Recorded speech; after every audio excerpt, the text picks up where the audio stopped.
नमस्कार। सुबह का समय और ये फ्री वीडियो इसलिए बन रहा है बिकॉज़ कल रात से ही हलचल मची है शेयर बाज़ार वालों में ज़्यादा कि अब क्या होगा। और ये हलचल इसलिए मच रही है क्योंकि government of India, prime minister Narendra Modi ने बोला है कि इंडियंस 2 4 5 चीज़ें ऐसी करें, क्योंकि देश थोड़ी सी आर्थिक संकट की बात तो नहीं है बट थोड़ा सा प्रॉब्लम नज़र आ रहा है कि इकोनॉमिक फ्रंट पे। अब ये प्रॉब्लम अब ऑब्वियसली नज़र आ रहा है बिकॉज इलेक्शन खत्म हो गया है। अब गवर्नमेंट भी सोच रही है कि अब ज़रा देख लें यार इकोनॉमी का भी क्या हाल है, बिकॉज गवर्नमेंट के 3 ऑब्जेक्टिव्स होते हैं: इलेक्शन जीतना, इलेक्शन जीतना, इलेक्शन जीतना। बाकी अपना ओढ़ो अपना खींचो वाली बात है जो हम मारवाड़ी में बोलते हैं। सबसे ज़रूरी होता है कॉन्टेक्चुअली जो बातें हो रही है एक एक करके हम उठाएंगे। सबसे ज़रूरी होता है समझना कि गोल्ड जो 1 साल से तक नहीं खरीदने की बात हुई है उसके बारे में क्या व्यू होना चाहिए एक इकोनॉमिक कॉन्टेक्स्ट से। तो एक पर्सनली और पब्लिकली एक डिफरेंस आती है चीज़ों में। मतलब जो चीज़ आपके लिए अच्छी है वो चीज़ गवर्नमेंट के लिए अच्छी नहीं है, और जो चीज़ गवर्नमेंट के लिए अच्छी है वो आपके लिए अच्छी नहीं है। फॉर एग्जांपल, आपकी 1 लाख रुपए महीने की तनख्वाह है, आप ऑफिस से घर आते हो, 40 रुपये रिक्शा का लगता है, आप रिक्शा नहीं करते हो, आप पैदल लुढ़कते लुढ़कते पसीने के अंदर आप घर पहुंच जाते हो।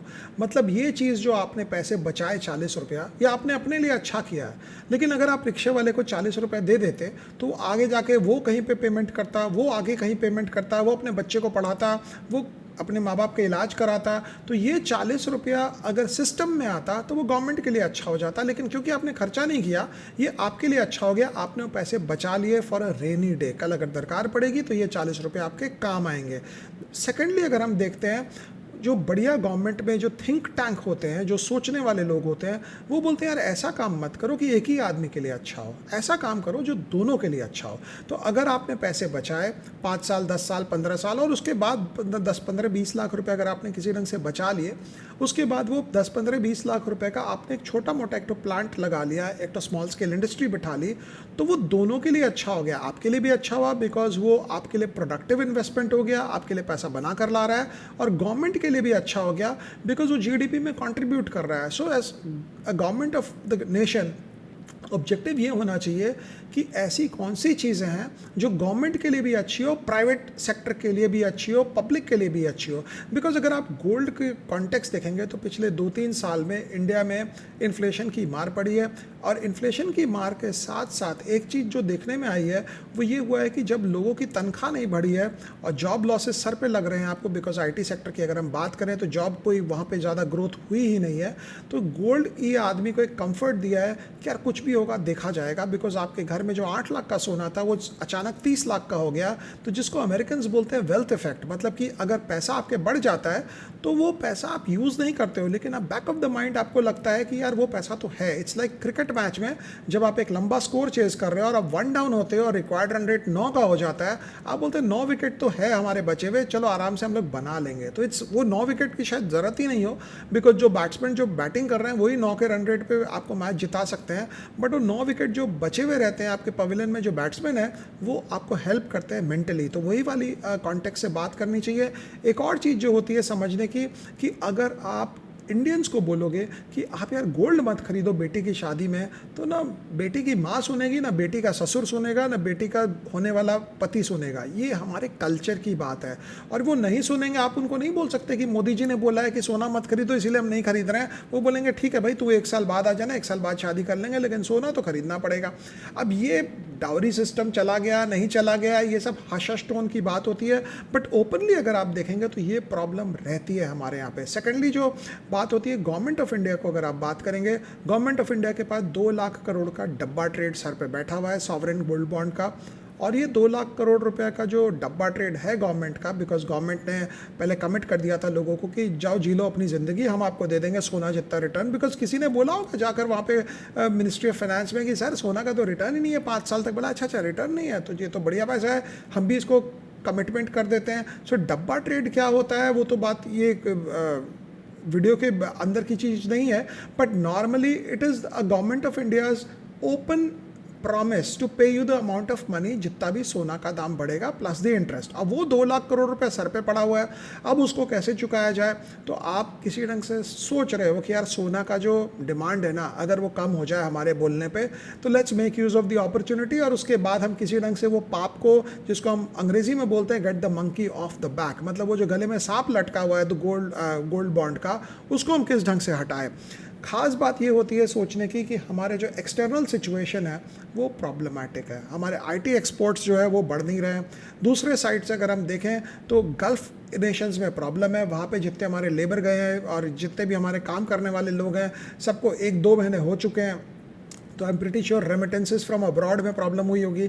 आईटी अगर आपका ठंडा होगा, जिसमें 200-225 बिलियन डॉलर हर साल का हमें मिलता है और 150 बिलियन डॉलर हमें रेमिटेंसेस फ्रॉम अब्रॉड हर साल का हमें आता है, ये दोनों जो अगर 5% का भी इस पर इम्पैक्ट होगा तो ओवरऑल इकोनॉमी में बड़ा इम्पैक्ट क्रिएट करेगा। तो वो भी एक प्रॉब्लम हो सकती है कि हमारे एक्सपोर्ट या इस जिसको हम बोले रेमिटेंसेस फ्रॉम अब्रॉड, मतलब डॉलर इनफ्लो जो है वो रिस्ट्रिक्टेड हो जाएगा। लेकिन एट द सेम टाइम अगर गवर्नमेंट का काम जो है वो साल में 2 बार ट्वीक करने का नहीं होता है। Isn't one budget enough? क्या एक बजट काफ़ी नहीं होता है? क्या जब हम बजट बनाते हैं तो क्या हम ये सब सिचुएशन को सोचते नहीं है कि अगर ईरान में लड़ाई हो जाएगी तो क्या होगा, अगर इसराइल ने उसको अटैक कर दिया तो क्या होगा, अगर हमारे यहाँ पे तेल की डिमांड जो है उतनी की उतनी रही लेकिन तेल के इंपोर्ट्स कम हो जाएंगे तो क्या होगा, क्या हमें स्ट्रेटेजिक रिजर्व नहीं बनाना चाहिए? ये सब चीज़ें हम नहीं सोचते। हम लिविंग फॉर द डे, हम दिहाड़ी मजदूर की तरह काम करते हैं। मिला दिन का 300 रुपया, खा पी के आवा, अगले दिन फिर सुबह निकलेंगे, जिसको हम लोग इकोनॉमिक्स में बोलते हैं a labour and is labourer are inseparable. मतलब एक जो इंसान जो काम करने वाला होता है और उसका काम ये नहीं है कि आज के दिन मेरे को काम नहीं मिला, मैं चौक पे जाकर खड़ा हो गया, सारे दिन मुझे काम नहीं मिला, तो अगले दिन मैं 8 घंटे के बजाय मैं 16 घंटा काम कर सकता हूँ, बिकॉज इंसान रोबोट नहीं होता है।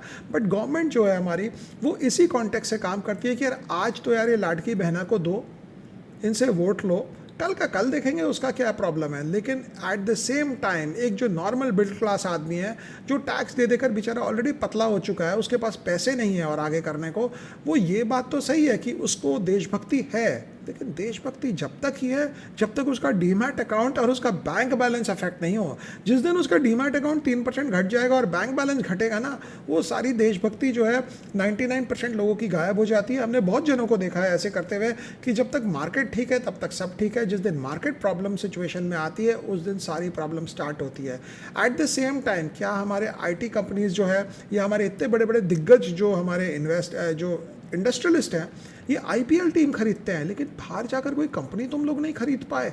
इतनी सारी कंपनियां आज के दिन भी अगर मुझे कोई बोले तो US में 10 बिलियन, 15 बिलियन, 20 बिलियन डॉलर में एक से एक AI कंपनीज है जो डायरेक्ट AI में पार्टिसिपेट करे या नहीं करे, फाउंडेशनल मॉडल्स में पार्टिसिपेट करे या नहीं करे, उसके एसोसिएटेड ट्रेड में पार्टिसिपेट कर सकती है। लेकिन वहाँ पे क्यों नहीं खरीदते हैं, उसका डिस्कशन अगर कोई करेगा तो फिर लोग बोलेंगे कि यार ऐसी बातें नहीं करनी चाहिए। मेरे को लगता है, दिस इज़ माय व्यू, कि वो इसलिए नहीं खरीदा जाता है बिकॉज वहाँ पे पॉलिसी ट्वीकिंग आपके कंफर्ट के हिसाब से नहीं हो सकती है, and you have to read between the lines as much as you can.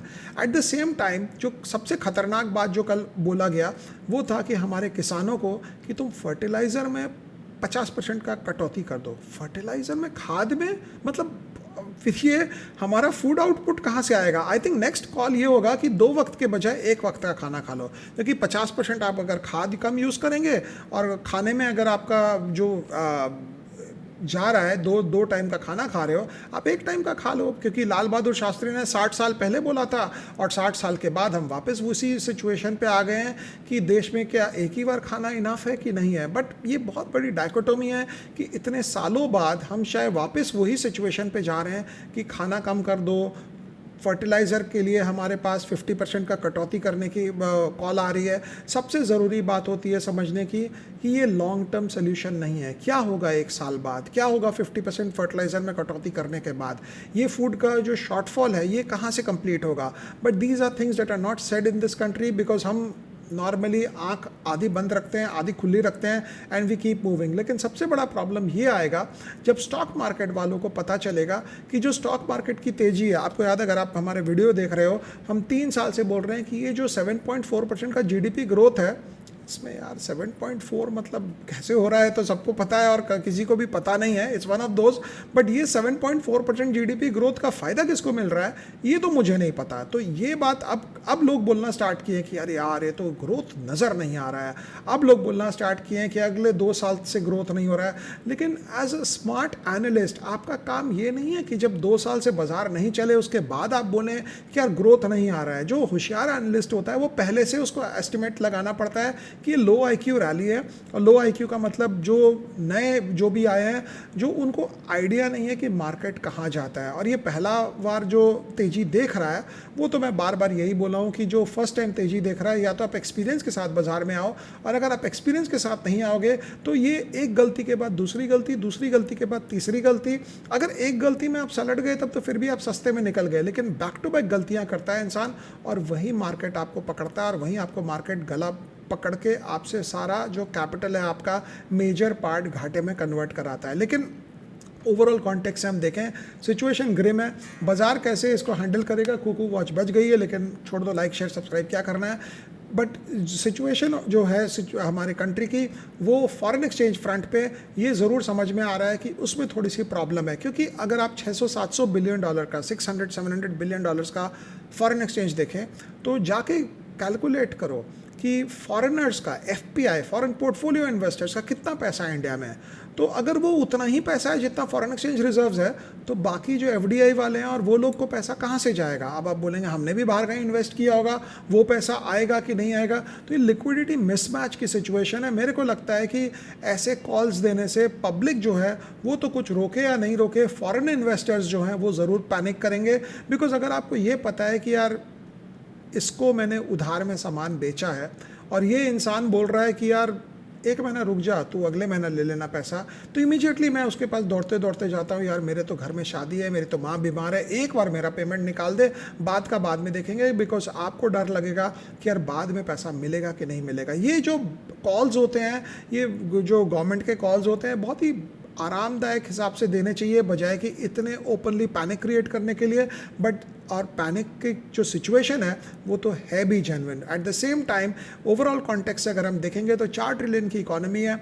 अगर हम इसमें इन्वेस्टमेंट फेज में अभी भी आते हैं, अगर हम एक पॉलिसी फ्रेमवर्क बनाते हैं आज के दिन, और इन्वेस्टमेंट फेज़ का ये मतलब नहीं होता है कि एफआईआई को आप उठा के इंडिया में लाएं। इन्वेस्टमेंट फेज़ का ये मतलब होता है कि अगला 10 साल किसका होगा। अगर अगला 10 साल का आपको आइडिया मिलता है कि अगले 10 साल इसका होंगे, इसके होंगे, तो वहाँ पे अगर आप आज इन्वेस्टमेंट करेंगे तो 1-2 साल की प्रॉब्लम है, आप फिर भी रिकवर कर लेंगे। लेकिन अगर आप आज इन्वेस्टमेंट नहीं करेंगे और आप ये बोलेंगे कि फर्टिलाइज़र में 50% की कटौती करो और बाहर जाने के लिए फॉरेन ट्रैवल बंद करो और उसके साथ साथ सोना खरीदना बंद करो 1 साल के लिए, तो ये कोई उपाय नहीं है। इट्स लाइक सेइंग कि जिस आदमी की नौकरी चली गई आप उसको बोल रहे हो तो खर्चा कम कर दे यार, कोई बात नहीं है, निकाल ले काम। ये नहीं बोलना है उसको ये बोलना है निकलो बाहर बैग लेके और नौकरी ढूंढो और काम पे लगो।